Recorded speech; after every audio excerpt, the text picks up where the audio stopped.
입간판 세워라. 박 전 대통령의 요상한 송중기 아리 얘기를 해보겠습니다. 송중기 아리. 이 국정농단의 재판을 멈추게 할 결정적 힘에는 누가 될까요? 먼저 이 송중기 씨와 관련된 얘기를 좀 해봐야 될 것 같은데요. 박 전 대통령과 송중기 씨의 만남, 과거 영상부터 만나보시죠. 반갑습니다. 앞으로도 대한민국의 최고 한국 스타로 많은 활약을 기대하겠습니다. 감사합니다. 지난주에 방송이 있었는데 네. 반응이 어땠어요? 그 소개가 되고 나서 네. 중국을 비롯해서 아시아에서 좀 많이 인기가 많은 것 같습니다. 예. 이게 이제 중국 삼계탕이나 다른 나라 삼계탕들이 이렇게 섞여서 예. 그런 것들이 좀 많이 나오고 있다고 저도 들었는데요. 예. 아무리 봐도 그래도 한국 삼계탕이 가장 맛있는 것 같습니다. 네. 재료도 좋고요. 정말 관광 홍보대사로서의 큰 역할이 기대됩니다. 이게 제일 이쁘네요. 이게 제일 이쁘네요. 저 때는 우리가 이런 생각을 갖고 보지는 않았었는데 이제 안종범 전 수석의 새롭게 발견된 수첩에서 이런 얘기들이 드러났습니다. 오른쪽에 준비한 게 있습니다. 제목은 이렇습니다. 결정적 한방 도대체 누구 입에서? 이 얘기는 제목만 봐도 너무 궁금해요. 송중기 입간판 얘기입니다. 이수희 변호사님. 예. 이 박 전 대통령이 특정 배우, 특정 드라마와 관련된 지시를 한 정황이 드러났다면서요. 그러니까 이제 박근혜 전 대통령이 이렇게 지시를 한 상대가 안종범 수석이에요. 안종범 수석은 또 이런 일까지도 수석 신분에서 해야 됐다는 면에서 참 여러 가지로 자괴스러웠을 것 같은데요. 그러니까 내용이 뭐냐면 이제 한류 체험장이 서울 도심에 있어요. 그 체험장에 이게 모르겠어요. 박 전 대통령의 아이디어인지 아니면 이것이 그 차은택 그 전 단장이 관여돼 있던 것이기 때문에 뭐 차은택 전 단장의 민원을 최순실 씨를 통해 가지고 박 전 대통령이 안 수석에게 그 전달한 건지는 모르겠습니다만은 여하튼 지시사항은 그런 거예요. 영문 홈페이지 이렇게 좀 해봐라. 뭐 홈페이지에 동영상을 한번 좀 올려라. 그리고 관 앞에, 체험장 앞에 송중기 입간판을 세워놔라. 뭐 이런 굉장히 세세한 지시를 했다는 거죠. 이게 거의 실무자들이 할 만한 일을 대통령께서 지시를 했다는 면에 있어서 좀 황당하기도 하고 씁쓸하기도 하고 그런 보도입니다. 예, 노 변호사님 물론 문화영상에 관심이 많은 대통령이 이런 지시를 하는 건 어찌 보면 당연할 수도 있겠지만 예산도 굉장히 확대 편성됐고요. 지시도 말씀처럼 상당히 구체적이에요. 그러니까요. K-스타일 허브라고 하는 곳에서 이제 한류와 관련해서 송중기 씨에 대한 것을 좀 강화시켜라 하는 것까지는 이해를 우리가 할 수 있겠죠. 그런데 지금 이 변호사님 말씀하신 것처럼 송중기의 발자취를 영상으로 만들어라든가 영문 홈페이지가 없는데 그거를 만들어라. 또 온라인 예약 기능을 좀 집어넣고 체험 블로그를 좀 운영할 수 있도록 해라. 이거는 사실 우리 일반인이 보기에도 지나치게 구체적인 지시사항이거든요. 근데 그것을 직접 박근혜 전 대통령이 안종범 수석에 얘기해서 안종범 수석의 수첩에 그대로 적혀 있다라고 하는 얘기니까 얼마나 이분이 송중기 씨를 사랑했는지 참 그렇고 특히 26억 원의 예산이 171억 원으로 지금 두 번의 증액 과정을 거쳐서 올라가게 됐는데 그 과정도 왜 이렇게까지 했을까라는 부분도 조금 좀 석연치 않은 부분이 있긴 한데 아마도 송중기 씨를 정말 좋아하지 않았을까 생각해봅니다. 그러니까 저 정도 세세한 건 사실 실무 과장선에서 다 알아서 하는 거 아니에요? 그렇죠. 사실 대통령은 큰 그림을 그리는 거고 방향 정도를 설정해 주는 것이지 본인이 그것에 대해서 하나하나 구체적 지시사항을 깨알 지시할 수는 없는 거거든요. 야, 저렇게 모아놨더니 참 박 전 대통령이 꼼꼼하게 송중식 관련해서 지시를 하긴 했었군요. 그렇다면 박근혜 전 대통령은 왜 이렇게 드라마에 큰 관심을 가졌던 걸까요? 영상으로 보시죠. 태양의 후예가 드라마 자체로도 해외 30여 개국에 판권이 팔렸을 뿐만 아니라 화장품, 패션, 식품과 같은 우리 상품의 해외 수출에도 긍정적인 영향을 미치고 있습니다. 그런데 그 드라마를 본 수많은 중국 시청자들이 극중 주인공들이 입고 나온 의상과 패션 잡화 등을 사기 위해서 한국 쇼핑몰에 접속을 했지만 결제하기 위해 요구하는 공인 인증서 때문에 결국 구매에 실패했다고 합니다. 지금 돌이켜보니까 좀 구체적인 드라마 얘기도 많이 했었네요. 박 전 대통령이. 그렇죠. 그러니까 한간에 이제 박 전 대통령이 굉장히 드라마 매니아다, 많이 본다, 이런 이야기도 있었는데 또 이제 그 박 전 대통령과 함께 생활했던 김마겁 씨라고 그분이 이제 인터뷰를 통해서 한 걸 보면 뭐 텔레비도 없다 뭐 이런 이야기가 있었지 않습니까? 예. 근데 또 이번 그 특검 조사 과정에 보면 조윤선 전 정무수석 뭐 장관이 그 문자를 이제 보낸 게 있어요. 이제 이런 드라마가 요즘 괜찮습니다라고 이제 드라마를 몇 개를 추천을 해준 게 있습니다. 이제 그런 걸로 비춰봤을 때는 아마 대통령이 사실 드라마를 그래도 즐겨본 것이 아닌가라고 좀 추정할 수 있을 것 같아요. 특히 그러니까 드라마를 보면서 어떤 세상 사람들이 살아가는 모습이라든지 또 일상적인 용어. 왜냐하면 박 전 대통령이 쓰는 어떤 말이라든지 이런 용어 자체가 보면 굉장히 좀 시중에서 많이 쓰는 예를 들어서 조금의 어떤 뭐라고 할까요 학문적이나 뭐 이런 것이 아니라 이제 그런 게 이유가 보면 결국 이 드라마를 많이 봐서 드라마적인 말을 많이 쓰는 거 아닌가. 그 영향을 많이 받았다. 네. 그래서 이제 드라마를 많이 보는 것이다 해서 사실은 저도 놀란 게 어떻게 정무수석이 이때 이런 드라마를 보십시오라고 드라마 추천까지 할 수 있는 것인지 그 드라마를 보면 뭐 아까도 이제 자막에 나왔지만 뭐 질투의 화신, 뭐 혼술남녀인데 사실 혼술남녀 같은 경우는 이제 혼자 살면서 뭐 하는 거 아니겠습니까? 이제 그런 걸 또 보라고 그러는지 모르겠습니다. 어쨌거나 박 전 대통령이 드라마를 참 좋아하긴 좋아하고 특히 이제 우리 한류 스타를 상당히 좋아하긴 뭐 사실인 것 같습니다. 예, 어쨌든 지금 박 전 대통령 뭐 문학의 블랙리스트 때문에 재판까지 받고 있는 상황인데 문화 형성에 관심이 많았던 건 사실이에요. 저희가 박 정부의 문화 정책을 어떻게 평가해 볼 수 있을까요? 아니 문화 융성이나 문화 정책에 관심을 많이 가지는 게 참 좋은 일이죠. 좋은 일인데 이제 굉장히 좀 편향되는 방식으로 하셨기 때문에 좀 문제가 있고 더군다나 이런 이제 문화 융성, 뭐 드라마, 한류 이런 걸 가지고 창조 경제하고 이걸 이제 하나로 이렇게 엮어내려고 한 거 아닙니까? 근데 우리가 박근혜 정권 하에서 제일 뭐 몰랐던 것 중에 하나가 도대체 창조 경제가 뭔지를 아무도 몰랐다는 거 아닙니까? 근데 이제 대통령은 그런 면에서 약간 좀 초조했을 거예요. 그렇기 때문에 이 창조 경제를 만들어내기 위해서 여러 가지를 이야기했지만 뚜렷한 성과가 없었기 때문에 이 한류라는 그 어떤 드라마라든지 이런 걸 통해서 그 아마 성과를 국민들한테 내놓고 싶었던 그런 욕심이 있지 않느냐. 그러다 보니까 이런 대중문화와 창조 경제를 좀 지나치게 이렇게 억지로 연결시키다 보니까 그 대중 스타들에 대해서도 지나치게 좀 강조하는 그런 면들이 나오지 않았나 그렇게 평가하고 싶습니다. 다만 이때 뭐 제가 지나가는 이야기를 한 말씀 드리면은 송중기를 저 불러서 이제 대통령 옆에 세우지 않았습니까? 그렇죠. 그때 여성 시청자들 또 송중기를 좋아하는 여성 팬들이 난리가 났습니다. 그래서 왜 대통령이 송중기를 독점하느냐 이렇게 해가지고 그때 새누리당의 지지도와 대통령의 지지도가 떨어졌다 이런 이야기들이 있습니다. 진짜 지나가는 얘기네요. 그렇습니다. 이수희 변호사님. 네. 박 전 대통령이 얼마나 세세하고 꼼꼼했는지가 저 송중기 씨 입간판도 있지만 세브란스 병원장 인사 개입 정황도 이 새 수첩에서 좀 드러나는데 저것도 좀 많이 충격적이더라고요. 그러니까 이게 이제 2016년 7월 3일인데 이병석 그 박 전 대통령의 그 주치의였죠. 그 주치의가 이제 그 주치의 자리에서 물러나면서 후의 자리를 좀 뒤를 봐줬다. 보통 이렇게 뒤봐준다는 표현을 쓰죠. 근데 측근들 특히 청와대에서 근무했던 그 사람들을 이후 자리를 챙겨주고 한 거는 정치권에서 있어 왔던 일이에요. 하지만 뭐 그거는 이제 그걸 그래서 관례처럼 뭐 내 사람 챙기는 정도로 생각한 거 그게 좀 시대착오적일 수도 있죠. 특히나 그 과정에서 안종범 전 수석에게 지시를 해서 안 수석이 이준석 그 교육부총리한테 다시 또 부탁을 해서 또 교육부총리가 연세대 총장에게 이 사실을 얘기를 했다는 거죠. 그러면 이게 사립학교의 경우에는 교육부가 목줄을 재고 있는 곳이거든요. 그러면 당연히 외압으로 받아들일 수밖에 없는 과정인 건데, 뭐 결과적으로는 또 그 세브란스 병원장에 또 임명이 됐어요. 그리고 또 이병석 이병석 그 원장이 최순실 씨를 만났다라는 진술도 했었고요. 그렇죠. 그런 면에서 보면은 결국 박 전 대통령이 이런 청탁을 하게 된 배경이 최순실의 입김이었다는 게 다시 한번 드러나는 거기 때문에 굉장히 좀 씁쓸합니다. 이 보도도. 그 연결고리를 짐작케 하는 발언이 과거에 이 국정농단 청문회 때 나왔었는데 목소리 같이 들어보시죠. 지금 김영재 증인이 최순실 씨를 이병석 원장이 소개해서 만났다고 그랬죠. 네. 이병석 그 증인께서는 어떻게 최순실을 만났어요? 5, 6년 전에 저한테 진료를 받으러 왔었습니다. 세브란스로요? 예, 예.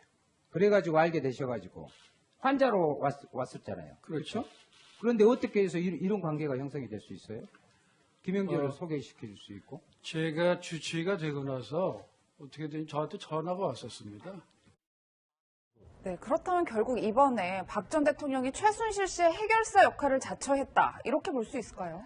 그렇죠. 이제 이병석 원장이 그 김영재 원장을 최순실 씨에게 소개시켜 주었다라고 하는 게 다 알려진 사실이고, 또 그 당시에 2013년 2월에 그 박 전 대통령의 주치의로 이제 이 이병석 원장이 임명이 되고, 그 이후에 계속해서 최순실 씨와 관계를 가져오다가 작년 6월에 선거가 있었습니다. 연세의료원장. 그때 이제 그 총장이 지명하는 거였는데, 그때 당시 3명의 후보가 올라갔었는데, 그게 6월 말 정도였었는데, 그 기간 동안에 장시호 씨가 연세대학교 세브란스 병원에 입원해 있었나 봐요. 그래서 최순실 씨가 이제 장시호 씨를 만나러 병원에 갔는데, 간 김에 이병석 원장을 만난 거예요. 그래서 이러이러한 고통이 있다, 선거하는데 힘들다라고 얘기를 했다는 거죠. 그랬더니 바로 그 다음에 7월 3일 안종범 전 수석의 수첩에 이 이병석 원장에 대한 뭐 그 교육부 장관이 어떤 식으로 좀 압력을 행사라고 하는 내용이 들어가 있었고, 그리고 실질적으로 이 7월 13일 날에는 연세대학교 세브란스 병원장이 임명이 되었다라는 거거든요. 그렇다면 이거는 우리가 이제 합리적으로 계산을 해보게 되면은 시기나 날짜나 지시사항을 모든 걸 다 종합적으로 고려해 보았을 때에는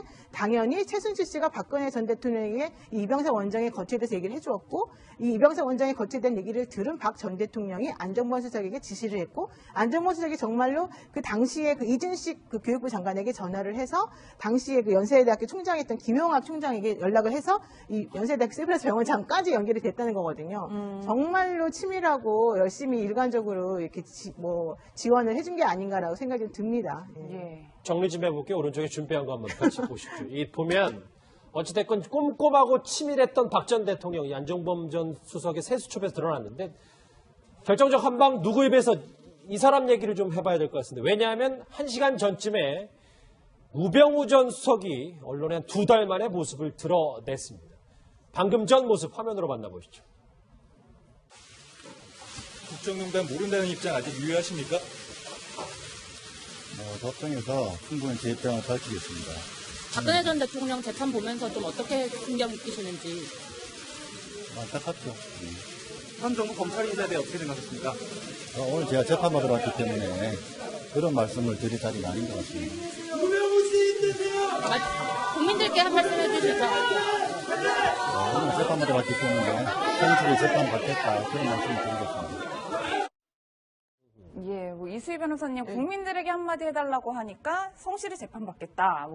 일종의 기싸움을 하는 건가요? 아니, 저는 저 똑같은 답변을 청문회 때도 똑같이 했었어요. 그러니까 유사한 답변을 했어요. 성실히 임하겠다. 나중에 영장 실질 때도 저랬었고, 그 뻣뻣한 태도는 전혀 변함이 없는데, 지금 이제 그 4가지 혐의로 지금 기소가 됐는데요. 거기에 대해서 우병우 전 수석 측의 이 대응이 만만치 않아요. 법리적으로 다투는 것이. 그래서 불구속 상태이겠다. 또 법리적으로도 좀 탄탄하게 준비되어 있는 모습이 보이기 때문에 결과가 어찌 될지 좀 그 귀추가 주목이 됩니다. 그러니까 첫 재판에 출석한 건데, 이현정 의원님, 저 우병우 전 수석의 화면을, 오늘 모습을 보니까 2달 전에 이제 구속되냐 마냐에 고민했던 것과는 달리 조금 이제 표정도 좀 밝아지고 건강도 회복을 좀 한 것 같아요. 그렇습니다. 얼굴은 예전보다 많이 좋아진 것 같고, 또 태도도 좀 여유로워진 것 같아요. 아무래도 이제 지난번에 구속은 면했기 때문에 일단 재판 과정은 아마 본인도 좀 자신이 있어 한 그런 생각이 있는 것 같아요. 아무래도 이제 본인도 법률가고 또 나름대로 지금 법률적 지원을 많이 받고 있지 않습니까?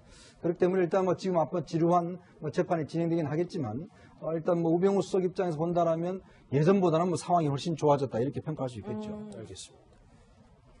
4명의 인물들이 있는데 3번째 인물을 좀 봐야 될 것 같습니다. 아마 이 말풍선안에 있는 말 중에 이 얘기가 제일 궁금해서, 예의를 지켜라. 무슨 말인지 최순실 씨가 태도가 또 한 번 도마 위에 올랐는데, 그동안의 최순실 태도 관련해서 얘기를 좀 해보겠습니다. 예, 노 변호사님, 저는 이제 보고도 믿기가 어렸는데 검사를 향해서 일종의 훈계를 했다는 거예요. 어떤 얘기인가요? 그러니까 이제 어제 있었던 417호 법정에서 있었던 일인데, 이제 당시 검사가 강혜민 검사였는데, 강 검사가 변호인이 너무 현란하게 여러 가지 미사여구를 구사하면서 유도신문하고 있다, 이런 식으로 말했죠. 그랬더니 최순실 씨가, 검사님, 저희가 이미 모신 대통령 아닙니까? 예의를 좀 지켜주세요라고 얘기를 했다는 건데, 그래서 법정에서 이제 재판장한테 제지를 좀 당했습니다. 예. 근데 아마도 지금까지도 이 최순실 씨의 태도를 보면은 상당히 뻣뻣하고 상당히 당당하고 상당히 본인은 아무 죄가 없다, 이렇게 생각하는 것 같아요. 예. 그동안 최순실 씨가 이제 헌법재판소에서 얘기나 법정에서 어떤 얘기를 했었는지 과거 목소리 한번 듣고 오겠습니다. 그거는 그렇게 얘기하시면 안 될 것 같습니다. 그거는 말하고 싶지 않습니다. 아까 제가 설명을 드렸습니다. 저쪽에. 어떤 이권을 도모했는지 구체적으로 말씀해 보십시오. 피청 부인이 누구죠? 대통령입니다. 일단 이 최순실 씨는 예의를 지켜라. 아직도 지금 뻣뻣하고 자신감에 넘치고 워낙 지금 재판을 많이 하다 보니까 본인도 경륜이 쌓이는 것 같습니다. 마지막 인물 삼성 지원 알고 있었다. 이 얘기를 좀 더 마지막으로 짚어봐야 될 것 같아요. 예, 이수희 변호사님 정유라 씨에 대한 조사가 새 국면을 맞은 듯한데 재청구 얘기가 솔솔 나오고 있어요. 그러니까 이게 삼성 지원을 그 포스트잇 붙여놔서 자기는 아무것도 몰랐다라는 건데 지금 그 조사를 받으면서는 좀 새로운 사실들이 나왔나 봅니다. 그게 이제 그 주된 내용인 삼성 지원을 정유라 씨가 알고 있었다는 거죠. 블라즈미르와 그 스타샤라고 하는 차무랍니다. 말이 삼성의 돈으로 샀다라는 내용을 알고 있었다는 건데 좀 더 지켜봐야 될 것 같습니다. 조사 내용을. 근데 이제 아무래도 처음에 그 정유라 씨가 보였던 여유만만한 태도하고 비춰봤을 때 두 번, 세 번에 걸친 소환 이후에는 말이 없어지고 그 표정이 어두워졌잖아요. 그렇죠. 근데 그것과 관련해서 지금 현재 나오고 있는 얘기는 업무방해라든가 학사비리 관련해서는 본인이 계속해서 입을 다물고 잘 모른다는 식으로 얘기를 하지만 나머지 부분에 대해서는 어느 정도는 알고 있는 것처럼 말을 되게 잘하고 있다. 장시호 씨처럼. 예, 그래서 오히려 그 검찰 측에서 얘기하는 것은 오히려 이 정유라 씨가 말을 정말 잘하더라. 그래서 상당히 고무적으로 지금 생각하고 있다. 이런 얘기를 지금 나오고 있거든요. 아마도 좀 지켜보면 좀 더 좋은 결과가 나오지 않을까 생각합니다. 국정농단의 결정적 한방 도대체 누구 입에서 더 터져 나올지 지켜보겠습니다.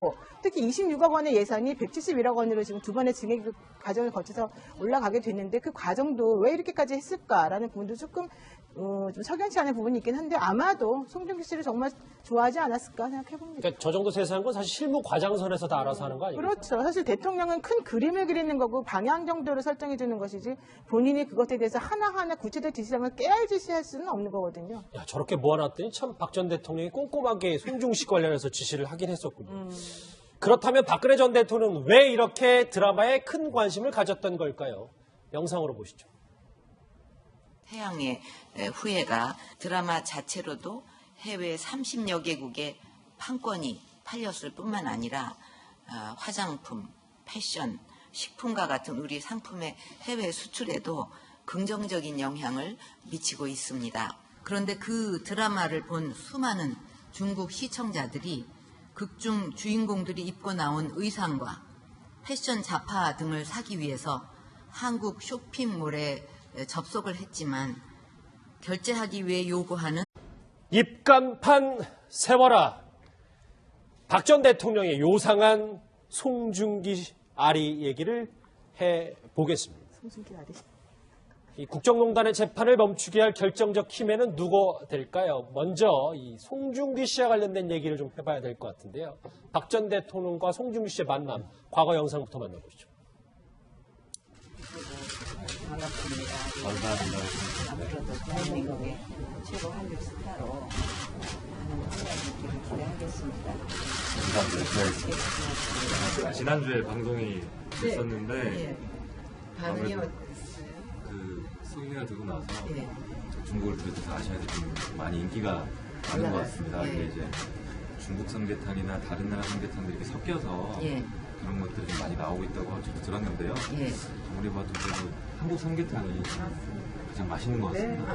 재료도 좋고요. 네, 정말 관광 홍보대사로서의 큰 역할이 기대됩니다. 이게 제일 이쁘네요. 이게 제일 이쁘네요. 저 때는 우리가 이런 생각을 갖고 보지는 않았었는데 이제 안종범 전 수석의 새롭게 발견된 수첩에서 이런 얘기들이 드러났습니다. 오른쪽에 준비한 게 있습니다. 제목은 이렇습니다. 결정적 한방 도대체 누구 입에서? 이 얘기는 제목만 봐도 너무 궁금해요. 송중기 입간판입니다. 이수희 변호사님. 이 박 전 대통령이 특정 배우, 특정 드라마와 관련된 지시를 한 정황이 드러났다면서요.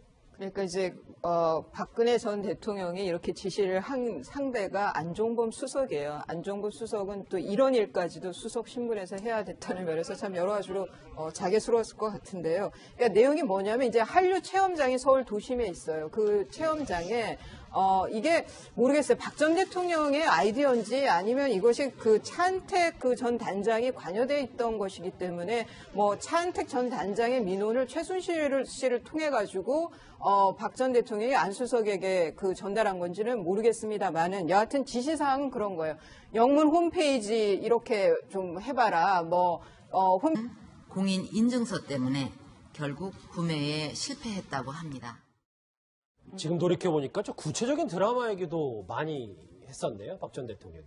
그렇죠. 그러니까 한간에 이제 박 전 대통령이 굉장히 드라마 매니아다, 많이 본다, 뭐 이런 이야기도 있었는데, 또 이제 그 박 전 대통령과 함께 생활했던 김마겁 씨라고 그분이 이제 인터뷰를 통해서 한 걸 보면 뭐 텔레비도 없다, 뭐 이런 이야기가 있었지 않습니까? 예. 근데 또 이번 그 특검 조사 과정에 보면 조윤선 전 정무수석 장관이 그 문자를 이제 보낸 게 있어요.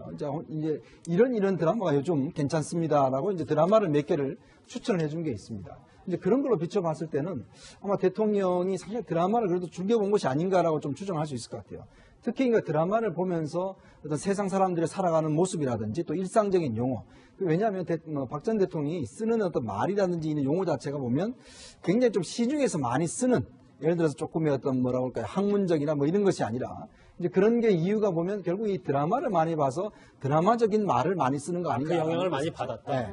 그래서 이제 드라마를 많이 보는 것이다 해서 사실 홈페이지에 동영상을 한번 좀 올려라. 그리고 관 앞에, 체험장 앞에 송중기 입간판을 세워놔라. 뭐 이런 굉장히 세세한 지시를 했다는 거죠. 이게 거의 실무자들이 할 만한 일을 대통령께서 지시를 했다는 면에 있어서 좀 황당하기도 하고 씁쓸하기도 하고 그런 보도입니다. 예, 노 변호사님 물론 문화 영상에 관심이 많은 대통령이 이런 지시를 하는 건 어찌 보면 당연할 수도 있겠지만 예산도 굉장히 확대 편성됐고요. 지시도 말씀처럼 상당히 구체적이에요.